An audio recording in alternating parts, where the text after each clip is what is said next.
Hi, Steve Schlegel here. This is the fourth video in our series on LLCs and small business corporations, where we're looking at how to preserve our liability and asset protection. And this video has got to be my favorite one, so we're going to take a look at it right now.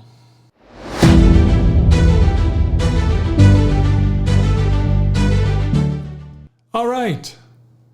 Why is this one fun? Because this is what we're going to think about. Remember the phrase, and the two shall become one. It's a phrase used at many weddings. It's a whole idea of the bride and groom coming together and being one. They're sharing their lives, they're sharing their assets, they're sharing everything. And so, while the two becoming one is great for weddings, it's horrible for businesses. It's horrible for your LLC or small business corporation. If you want liability and asset protection, there has to be a separation. There have to be totally separate.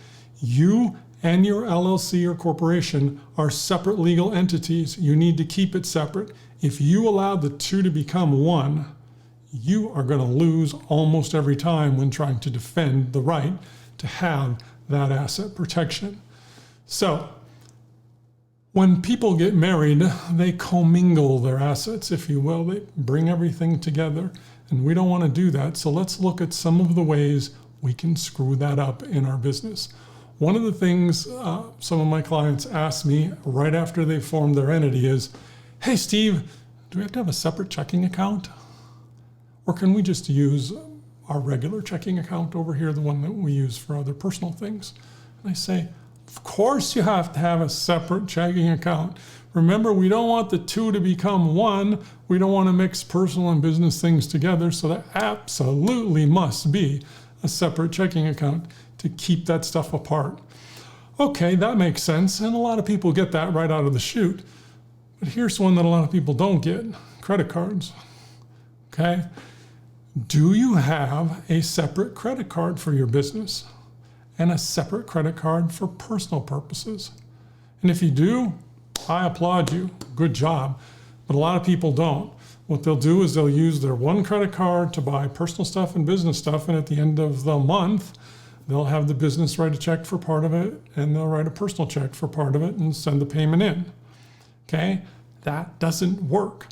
That is a commingling of transactions in that credit card. And so you absolutely must have separate credit cards, just like separate checking accounts. It is super important, okay? Because if a lawyer is suing your business and trying to pierce through and get to your personal assets, that's one of the first things they should ask about. Tell me about your credit card. Okay, and they'll look at those things. IRS too, IRS loves those. And so make sure that you respect that, respect the rules there, and keep it separate. How about vehicles? A lot of times people have their personal vehicle and they'll want to put it in their business. And so they'll tell their accountant or tax preparer, I put that vehicle in my business, and they'll record it in the financial statements and go forward. The problem is they never changed the ownership on the vehicle. They didn't change the title with the DMV over to the business. They left it in their personal names. Like, well, why would I need to do that? Okay, well, if it's your car, it's not the business's car. And so you have this conflict that's going on there. And there's a lot of reasons why that's kind of scary. And part of it is the insurance. If you're insured for personal or pleasure use on your vehicle and you're using it for business and you're in an accident while doing business activities, will your insurance cover it? Maybe not. You can ask that question to your insurance agent to look, but I don't want to go there. I don't want to take that chance. If the vehicle's being used in business, it should have commercial insurance on it.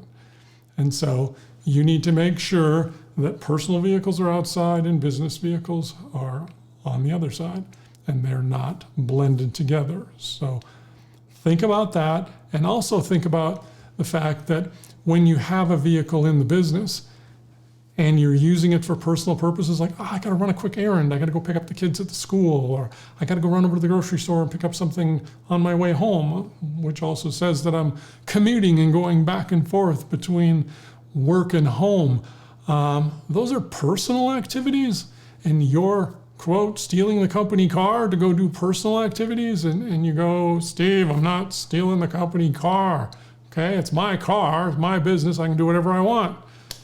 Remember that logic? I can do whatever I want.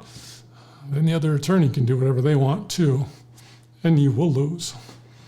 And so you need to respect and follow the rules. If it's a company car and you have a written policy within the business that lets you use it for certain things, your insurance company is aware of that, and you reflect it properly in your tax deductions, because the business isn't going to get any tax deductions for your personal use, and that's going to go on your W-2, and you're going to jump through all those hoops. And so the idea is do it right, document it properly, and then you won't have a problem. So vehicles can really come out and get you that way, but also that's true of other company assets. Let's think about things we have: computers, laptops, cell phones, and so forth. There's a lot of things we use that kind of are blended use. They're used a little bit for business and a little bit for personal. And so you'll want to make sure that you have written policies for that and you're accounting for it properly from a tax perspective. And if you do, great, super. But if you don't, you're opening yourself up to a potential piercing of that veil, and they're going to get to your personal assets because you didn't maintain that separation. You just said, I'm good with, let's have the two be one. We want to keep them separate. The other area I see is LLCs are used a lot for real estate investments. So you'll buy a rental property and you'll put it in your LLC. And you'll go ahead and operate it there, because there's a lot of good reasons why you'd want to do that from a tax and liability perspective particularly.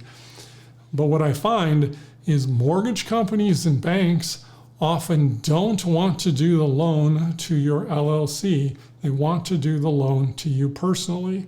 And there's reasons for that. It's easier to get it underwritten and so forth. And so they tell you, you can deal with it later. You can deed it into your LLC later if you want, but not up front. We need to do the loan with you. Okay, so you go ahead and close that transaction and get it done.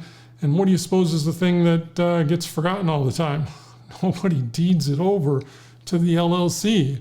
And so now you've got a personal asset, the real estate, and you've got this rental entity over here that doesn't actually own anything. And so that can create some problems. And the whole reason we want real estate in an LLC primarily is for that asset protection or that liability protection, because we don't know what tenants are going to do, what friends of tenants are going to do on the property, and something terrible could happen there, and your insurance might not cover all of it. You'd like to have another layer of protection there. But because you left that piece of real estate, that building in your personal name, you just lost it all. So you always want to make sure that you've done a good job of documenting and following through to make sure you and your LLC or small business corporation are not one. We want the two to be separate. Okay? Critically important. A lot of other ways that you can make the two one and not be separate, but you get the idea. I wanted to introduce you to the concept because this is super important for you to do. It's the key, one of the biggest keys to making sure that you have liability and asset protection. Now, in the next video, we're going to take a look at some of the other documents. I talked about the documents in the previous video. We're going to go through them in a little bit more detail and make sure that you have a way to get them done and get them in place. All right, thanks for watching, and I'll see you in the next video.